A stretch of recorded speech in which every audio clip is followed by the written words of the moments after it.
Hmm. Can I ask you something that might feel a little too real? Oh, we're starting like that. Okay, go on. Have you ever walked into a hotel lobby, suitcase in one hand, passport in the other, and suddenly felt like your English disappeared the moment the receptionist looked at you? Wow, yes.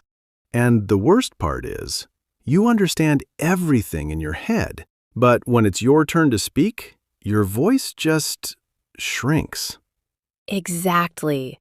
That shrinking feeling, that tight chest, that tiny pause before you answer. It's not about vocabulary. It's not even about grammar. It's pressure. Hmm. I used to think hotel English was easy. You just say your name, show your passport, done. Number. See, that's what people believe before they travel alone. They imagine a smooth check-in, a confident smile, maybe even a friendly small talk moment. But reality? Reality feels different when you're tired after a flight and someone speaks fast at the front desk. Okay, fair. I actually failed badly the first time I checked in by myself abroad. What happened? The receptionist asked, "Could you please confirm your booking reference and the card used for the reservation?" And I froze. I knew the words, but my brain started translating. And then I said, "Yes, I have it. I had it. No, sorry, here." It sounded messy. That moment stays with you, right? Oh, yes. It made me want to avoid speaking the next time. And I know you must be thinking right now, what if that happens to me? That fear of looking confused, that fear of holding up the line, that fear of being judged. Especially when other guests are standing behind you. Exactly. And that's why today's topic matters. Because checking into a hotel is not just about language.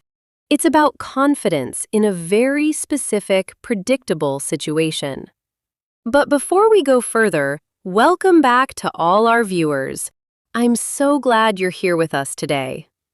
And hey, let me ask you, have you ever felt completely stuck at a hotel reception? Or maybe your brain just went blank mid-sentence. Go ahead, write it in the comments. I'd love to hear your stories. Predictable? Explain that clearly. I mean this. Hotel conversations follow patterns. They are not random debates about politics or deep philosophy. They are structured. And once you understand the structure, your anxiety drops dramatically. So, you're saying the problem isn't English level, it's lack of preparation? Yes, not memorization, preparation. There's a difference. Memorizing makes you sound stiff. Preparation makes you feel grounded. That already feels reassuring. Let's imagine the scene slowly. You walk to the reception desk. The staff member smiles and says, "Good evening, do you have a reservation?" Now here is where many learners overthink. They start building a complicated answer like, "Yes, I previously booked an accommodation under my official registered name." No, that's too much. That sounds like a government form. Exactly. Instead, one calm sentence. "Yes, I have a reservation under the name June." That's all. That sounds steady. Because it is steady. Hotel English rewards clarity, not complexity. I think a lot of people believe they must sound advanced to be respected. And that belief creates pressure. But let me correct something I almost said earlier. It's not about sounding simple, it's about sounding clear. Simple and weak are not the same thing. That's an important distinction. Very. After that, they usually ask for your passport or ID. You hand it over and say, "Here you go." Notice how short that phrase is, but how natural it sounds. So instead of freezing and silently passing it, Yes, you add a small verbal confirmation. That small habit makes you feel in control of the interaction. wow, I never thought about that. Because confidence often comes from tiny, predictable phrases, not dramatic speeches. That's interesting. Then comes another common question. How many nights will you be staying? That question used to confuse me because I would start calculating dates in my head and panic. Same. So here's a smoother way. Instead of calculating nights, say your checkout day. I'm checking out on Sunday morning. It sounds clear, and it avoids mental math under pressure. That's practical. And practical is powerful. Can I say something honest? Always. The real fear is not making a grammar mistake. The real fear is feeling exposed. Yes, that's deep. Feeling exposed in a foreign environment can make even strong learners feel small. So, how do we remove that exposure feeling? We reduce uncertainty. And I'll tell you something special near the end of this episode that most travelers never think about. Something that can instantly change your check-in experience. By the way, if this is your first time here, hi, I'm Emma, and this is Max.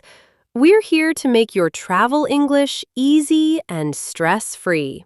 Remember, there's no rush, no judgment, and no need to feel nervous. Take a deep breath with us. Now I'm curious. Good. Stay with us. By the way, what country are you planning to travel to next? Or what city are you watching us from right now?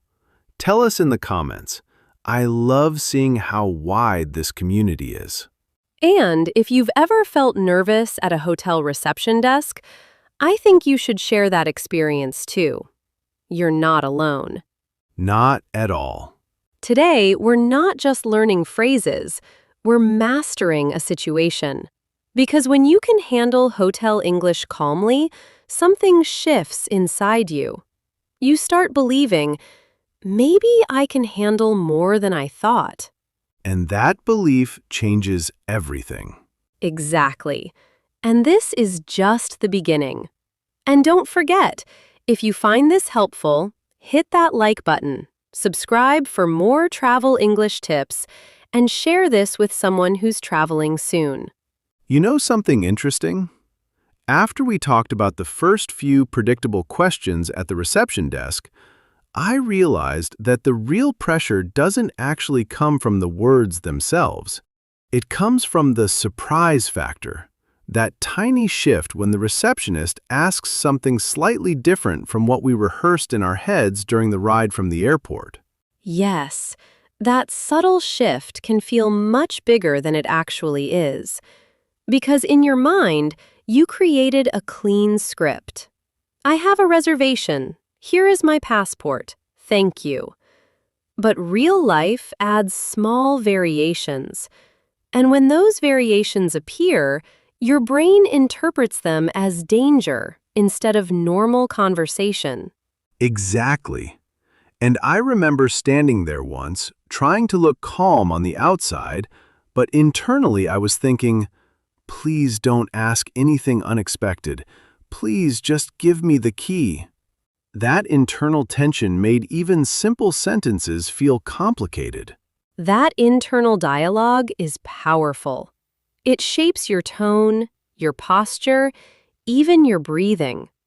So let's slow down one of those unexpected moments and examine it carefully instead of reacting emotionally. All right. Let's say the receptionist says, would you prefer a room on a higher floor or closer to the elevator? That's not a difficult question linguistically, but when you're tired, your brain hears too many details at once. Yes, and the mistake many learners make is thinking they need to respond with an explanation. They start building long justifications in their heads. Well, I usually prefer a higher floor because it tends to be quieter and I appreciate the view. But that is unnecessary in this context. So instead of creating complexity, we simplify the response while keeping it confident. Something like, "A higher floor would be great, thank you," said calmly, with steady eye contact. Exactly. Notice how that sentence is not dramatic. It is not advanced. It is simply appropriate. And appropriateness in communication is far more valuable than impressive vocabulary in transactional situations. That distinction is important because I used to measure my success in English by how sophisticated I sounded. If I didn't use complex structures, I felt like I was failing.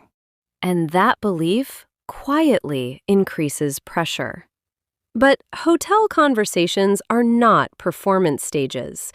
They are structured exchanges designed to solve practical needs.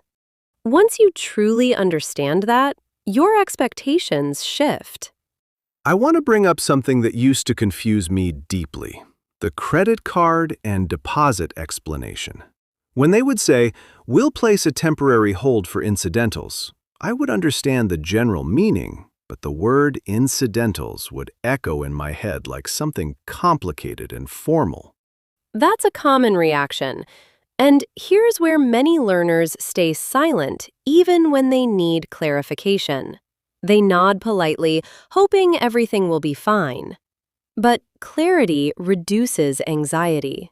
So instead of pretending, you can say, "Sorry, could you explain what that covers?" That sentence is respectful, clear, and mature. And what I've noticed is that when you ask for clarification in a calm tone, the staff usually responds with patience. They don't judge you. In fact, they often simplify automatically. Yes, because communication is cooperative.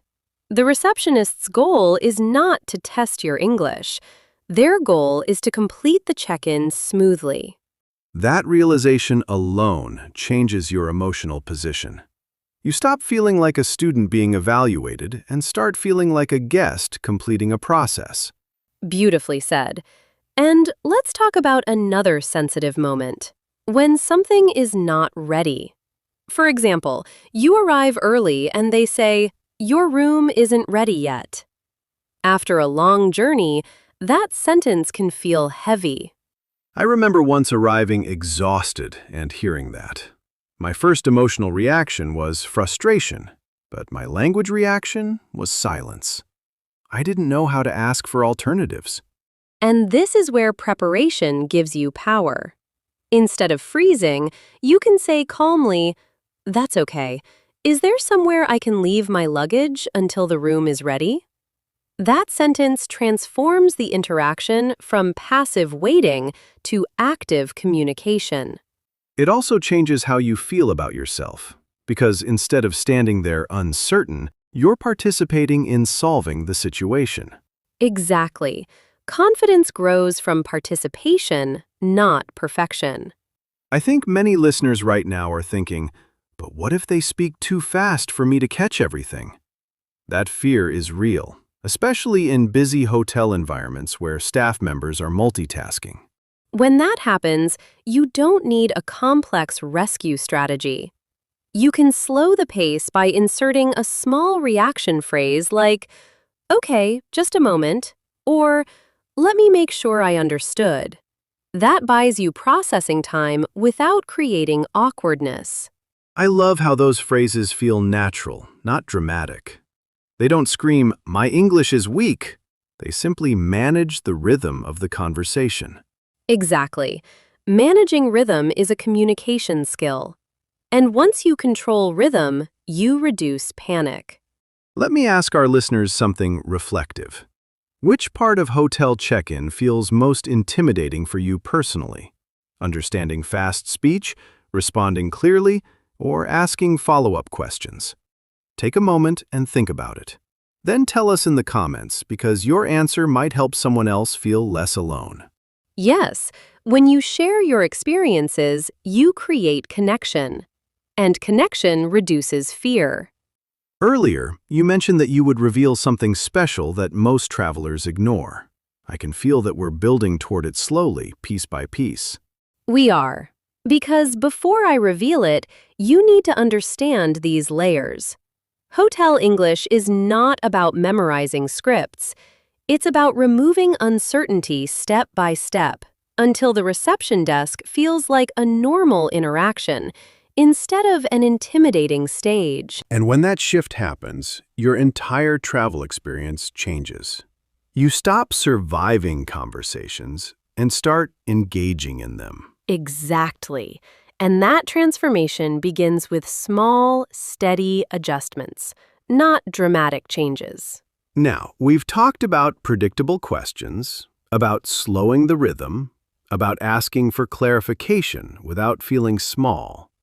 But you promised something earlier. You said there's one thing most travelers ignore that can instantly change their hotel check-in experience. I've been waiting for that. Yes, and now you're ready to hear it properly. Because without the foundation we built earlier, this would just sound like another random tip. All right, I'm listening carefully. The thing most travelers ignore is this. They never rehearse the situation out loud before they travel. Not in their head, out loud. Out loud? You mean actually speaking the sentences physically before the trip? Exactly. Because here's what happens. Many learners read phrases. They understand them. They even imagine saying them. But imagination does not train your mouth under pressure. Your mouth needs rehearsal the same way an athlete needs warm-up before a performance. Wow, that makes so much sense. So the fear at the reception desk is not about knowledge, it's about lack of physical familiarity with the sentences. Yes. When you say, I have a reservation under the name 10 times in your room before traveling, your brain stores it as a ready action. So when the real moment comes, your body doesn't panic. It recognizes the pattern. That's powerful, because it shifts preparation from passive to active. Exactly. And here's something deeper. When you rehearse out loud, you also discover where you hesitate. Maybe you stumble on reservation. Maybe you rush checking out on Sunday morning. That awareness allows you to smooth the sentence before the real interaction. I wish someone had told me that years ago. I always thought preparation meant watching more English videos. Watching helps with exposure. Speaking helps with ownership. And at a hotel reception desk, ownership of your sentences is what gives you stability. That explains something. The first time I felt calm during check-in wasn't because my English suddenly improved. It was because I had practiced the exact phrases in the taxi on the way there. See? You rehearsed under light pressure before the real pressure. That's strategic. I want to ask something honest again. What if someone says, "But I feel silly practicing alone in my room"? Then I would say this gently. Feeling slightly silly in private is far better than feeling frozen in public. Growth sometimes feels awkward before it feels natural. That's true. And honestly, no one sees you rehearsing. Exactly. You create your own safe rehearsal space. Stand in front of a mirror. Hold your passport. Pretend there's a receptionist. Say the sentences slowly. Then say them at normal speed. Then respond to an imaginary question. That almost sounds like role-play training. It is. And role play reduces uncertainty because your brain hates unpredictability. The more familiar the situation feels, the calmer you become. I can already imagine someone listening right now thinking, this sounds simple. But simple does not mean ineffective. Yes, simple strategies are often the most reliable. And let's connect this to something bigger. When you handle hotel check-in alone in English, something shifts inside your identity. You stop seeing yourself as someone who tries to speak English. You start seeing yourself as someone who functions in English. That identity shift is huge. It is. And it doesn't require perfection. It requires participation. So, if someone makes a small mistake while checking in, that doesn't erase the success of doing it alone. Absolutely not. Mistakes during real communication are evidence of courage, not weakness. That sentence deserves to be repeated in someone's mind tonight. I hope it is. Let's do something practical before we close. If you were standing at a hotel reception desk right now, what would be your first sentence? Say it in your head. Or better, pause this episode and say it out loud. Yes. And after you say it, come back and tell us in the comments what sentence you chose. I genuinely want to see how you phrase it. Also tell us, what country are you planning to travel to next? Because maybe in the future, we can do situation-based English for that exact destination. I love that idea. And if this episode made you feel more prepared for your next trip, share it with someone who always says, "You talk to the receptionist, my English isn't good." We all know that, friend. If you want to learn how to handle real travel conversations without stress, join us. Subscribe and become part of this growing community where we practice real English for real life. In one sentence, what did we do today? We removed uncertainty from hotel check-in by preparing predictable phrases, managing rhythm, asking for clarification confidently, and rehearsing out loud before the real moment. Beautiful summary. And next time, we're going somewhere different. We're going to handle restaurant English, from ordering confidently to dealing with mistakes on the bill, without panic. So you don't have to guess what to watch next. It's coming. Until then, remember, you don't need perfect English to travel confidently. You need prepared English. And prepared English becomes confident English. We'll see you in the next conversation. Take care, and don't check in alone without practicing first.